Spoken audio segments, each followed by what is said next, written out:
10 class exam ଚାଲିଛି, ତାପରେ ତମ ପାଳି ବି ଆସିବ। ତମେ ଯେମିତି ଚାହୁଁଛ ସେମିତି ହେବ। ତାପରେ ତମେ ଫ୍ରି ୟାର, ତମକୁ କହିବା ପାଇଁ କେହି ନଥିବେ, ପୁରା ବିନ୍ଦାସ ବୁଲିବ। ମନରେ ଭାବିବ ଆମକୁ ବହୁତ ଆଜାଦି ମିଳିଛି। ହେଲେ ଲାଭ କ'ଣ?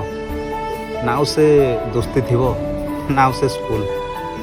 କିଛି ଦିନ ପରେ ଜାଣିପାରିବ ତମେ ବହୁତ ଏକୁଟିଆ ହେଇଯାଇଥିବ, ବହୁତ ଏକୁଟିଆ।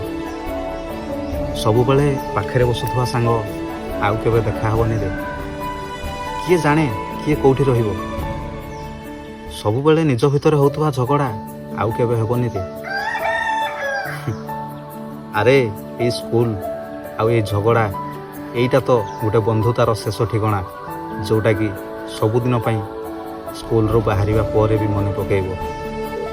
ଆଉ ଯେଉଁ ଭାଇମାନେ ଏକ୍ଜାମ୍ ପରେ ବାହାରେ ଅଛ, କମେଣ୍ଟରେ ସତରେ ଲେଖ ତମ ସାଙ୍ଗ ସାଙ୍ଗରେ କେତେ ବର୍ଷ ହେଲାଣି ତମର ଦେଖା ହେଇନି। ମିସ୍ ୟୁ ମେରେ ଭାଇ, ଦିଲ୍ ସେ ଆଇ ଲଭ୍ ୟୁ।